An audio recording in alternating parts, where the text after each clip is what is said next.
welcome back to my channel. If you don't know me, my name is Felicia, and today I'm going to be doing a Sailor Pluto inspired makeup look as part of the group collaboration that Jackie and Destiny Caldwell put together. All of us girls are going to be doing different Sailor Scout type looks. I am really a fan of Sailor Moon. I used to watch Sailor Moon so much when I was little. I don't as much anymore, but I really want to get back into it just because it makes me happy, and I know my friend Malin would be willing to watch that with me. There's some disclaimers I want to make. No, I'm not wearing a wig. Yes, my hair is spray painted teal, and I know it looks really dirty. My hair looked perfectly clean before I sprayed it down with this like metallic glitter stuff. It's not dirty. I washed it this morning actually. So yeah, so I know I don't have a wig. The costume I'm wearing is not the color scheme is not exactly like Sailor Pluto, so I do apologize. Cosplay outfits can be really hard to find for cheap online, and I did not have the time and money to get a really super fancy Sailor Pluto costume, but I hope you guys will still enjoy this makeup tutorial anyways. The colors on my face are inspired by Sailor Pluto, so but yeah, I got this costume online on eBay for $20 and it shipped within just a few days. So I will link down below where I got the costume. Like, I know it isn't, you know, the fanciest schmanciest costume ever, but it's fun. I'm enjoying myself. Don't forget to check out the other makeup looks in this group collaboration, and I will see you guys in the tutorial. Okay, I did not want to lose the fullness of my hair because I'd spent a little bit of time curling it, so I'm just going to pull it halfway back instead of my usual bun. The reason why I curled my hair instead of keeping straight hair for this look is because all the Sailor Scouts and usually all anime characters have very full looking hair, so that's why I curled it, because when it's straight, it's just really flat. I'm in between these shades, or at least I thought I was. I think I'm probably just medium, and I mixed in medium deep. This is a Revlon CC cream, and I wanted this because it gives a pretty decent coverage while also making the skin look very natural, because anime characters do have flawless skin, of course, but I didn't want anything too heavy, and I guess I just wanted to change it up because I always use foundation, but there are other options besides foundation for people who don't like anything too heavy. I'm going to conceal my under eyes with NYX Dark Circle Concealer in the shade Medium, and this will cancel out my dark circles really well. And this is a very important step when doing cosplay looks because, like I said, anime characters have flawless, bright skin. They do not typically have under eye circles, so we're going to go ahead and conceal that.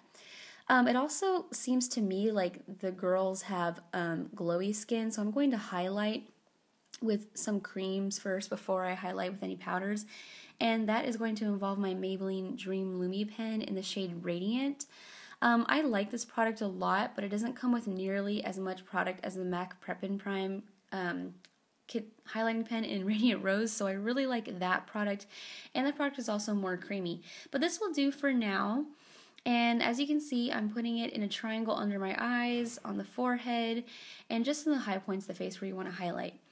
In order to set my under eye concealer, I'm going to use e.l.f. Tone Correcting Powder in the shade Cool. It doesn't correct any tones, but it does set the under eye concealer very nicely and prevents it from creasing. And to set my makeup, I'm going to use the MAC Mineralize Skinfinish Natural in Medium Golden. This has a duo finish to it. It's in between shiny and matte, so that'll help give my skin, again, a very glowy, pretty look that is still natural. So I love that. They have very sculpted and defined faces, so I'm going to lightly contour with Revlon Bronzer in the shade Bronzilla, and I'm using my e.l.f. complexion brush for that. I love this bronzer because it's not too warm or too cool. The lighting in my room is a bit strange right now because I filmed this in the morning on the day I left for Austria, so yeah, it's a little bit different than the lighting that I normally use in the afternoon, but oh well. Take the most pink blush you have. For me, it's Revlon's Haute Pink. It's just one of the regular powder blushes, and go ahead and dust that on your cheeks. And I should have done this before the powder, but I totally forgot, so I'm putting Benefit High Beam on top of my powder, which normally you're not supposed to do because it's breaking up the product right now. With my e.l.f. small stipple brush, the cream is breaking up the product, but what can you do? I forgot, and I just wanted an excuse to use this because I love it. And yeah, this is going to look very extreme, but I'm going to put Mary-Loumanizer on top of that. This is not necessary, but I just want it to look super highlighted for this look. Now, using MAC Pro Longwear Concealer into the shade NW25, I'm going to prime my eyelids with that. I normally don't do this, but I figured I would try it today, and I think it works really well.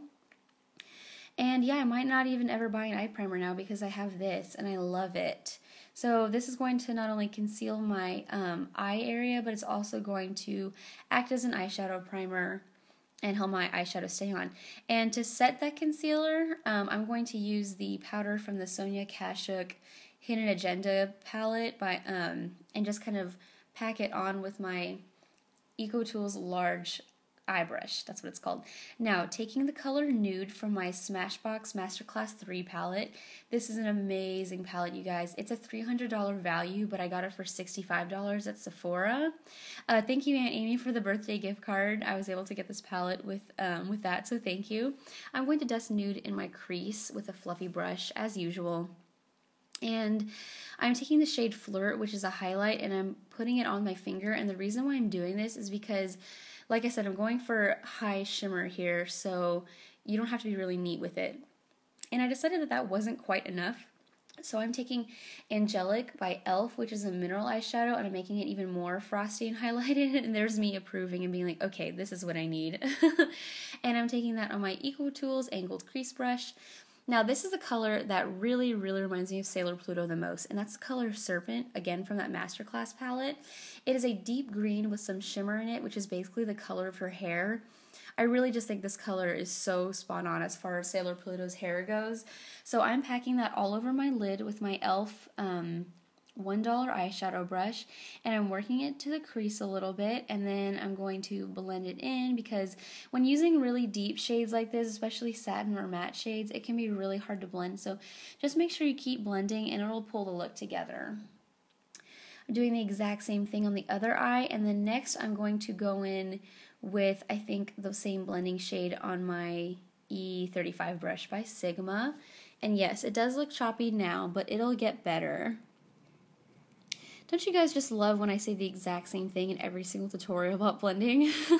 But it really is true. The blending brush by Sigma, the E25, is a lifesaver. I love it. Taking that purple shade Royal from the Smashbox kit, I'm going to deepen my crease with that, and not only will it help pull the look together, but it'll add some drama.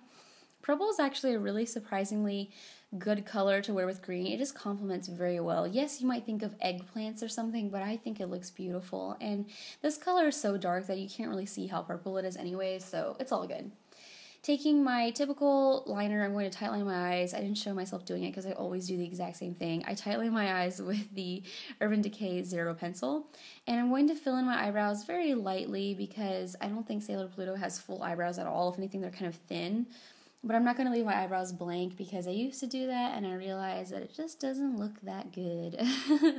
And the shade Faint from the Urban Decay Naked Basics palette is perfect for me. And I'm going to set that with some clear brow gel, as I always do. You guys are probably tired of seeing the exact same products, but I just have several favorites that I use every day. Now, after lining my eyes with a wing liner, I hold my eye tight, so that's why I didn't show myself doing it.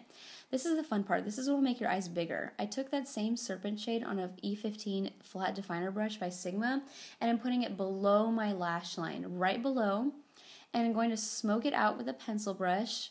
I actually think I used the color Smoke from the Smashbox palette. I just forgot to show the color Smoke, but it's a deep gray matte shade, and I'm smoking it out.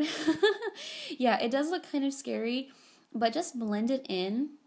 And putting that line beneath the lash line is really what's going to make your eyes look even more bigger and look quite a bit more open. And I'm taking a Q-tip and cleaning that up because I did do my face makeup first today and I don't want the eyeshadow to ruin it. So this is the eyeshadow pencil that I always use, and I talk about it so much. It's amazing. I'm going to use it as a nude eyeliner today and put it in my waterline. It has a very, very good staying power. So yes, this will help make the eyes even more brightening and anime-like. And I believe I just put some white eyeshadow on top of that to set it. Now here's something that I'm not too good at. On my angled brush by Sigma, I took some black eyeshadow and I tried to draw tiny little lashes. But it's okay, that's not totally precise because this is just acting as kind of like a shadow for my lashes here that I use. These are the 301 Accent lashes by Ardell, and they're normally the kind of lashes you would just use on the outside just to like make your lashes look more fuller rather than looking really fake. But I decided they would be really good bottom lashes, so I put them on the bottom, and I went ahead and coated my lashes in some NYC Big Curl Bold Mascara. Now, taking the most cartoon-like lashes I have, these are the 402s by Ardell. And I have to admit, they are a little bit hard to work with, but once you get them on, it totally looks anime. It was so worth it, like all that struggle. And I just put them on with some tweezers because that's the easiest way to maneuver them. As you can see here, I'm like, whoa, I look like a cartoon. As you can see here, one eye looks quite a bit bigger than the other and quite a bit more cartoon-like. So that is the goal. You want it to look a little bit strange in person because it's going to look really good in pictures, and it's definitely going to emulate the style. Taking the NYX Lip Liner in Pale Pink. Now again, the lighting in here is a little bit off and the sun is shining, so I think that this lip liner lipstick looks washed out on camera, and also my foundation was a bit too dark, so it might look a little bit too nude, but the girls have nude lips, and in person I don't think it looked bad at all. Like right there it looks straight up white, but you have to understand the sun is shining right on it, and it does not look like that in person. I am so sorry. Yeah, again, talking about my curled hair, I curled it because that's what gives it the most volume. And I'm taking this Chroma Lights metallic hairspray. It's a temporary hairspray color, and it's kind of hard to work with because it doesn't spray very well on dark hair. But if you keep at it, you'll get the color that you want. And yeah, it seemed to also stay a lot better on the roots, and it faded from the ends really quickly. Like it was gone within a few hours from my ends, but it stayed on my roots all day long. So here is the completed look and my outfit. For $20, I can't complain. I think it's cute. April, I am so sorry. I know you did Sailor Venus, so I am so sorry. Still cute though. This is the finished look for my Sailor Pluto inspired makeup look, and it really was so much fun to do, and I'm actually really surprised that my eyes actually look kind of anime cartoon like, so that's really fun. I'm going to take lots of pictures because I don't know when I'm going to be doing this again. Thank you so much for all the girls who participated in this group collaboration. Jackie from Jackie O invited me into this group, and I just thought that was very nice, and it's my first group collab, and it really was the most fun makeup look I've ever done. Like I've literally never done a costume look. How crazy is that? I usually just do classic beauty looks, but I personally love this. Like I know I look crazy, but that's why it's awesome. I kind of apologize if some of the aspects about this look are not quite so authentic. Yes, I know I should have a huge weave wig, but those can get really expensive, and if they're not expensive, then they take 2 months to ship, and I just did not have the time to do that. Actually, on the day I'm recording this, I am flying out for Austria. I got up really early this morning so I could film before I go to Austria for study abroad. So yeah, so thank you for working with my dirty looking green hair and for my really cheap costume. I will leave all the channels of the girls who are participating in this collab down below. Don't forget to check out the other Sailor Scouts look. And I hope you guys have such an awesome day. Bye!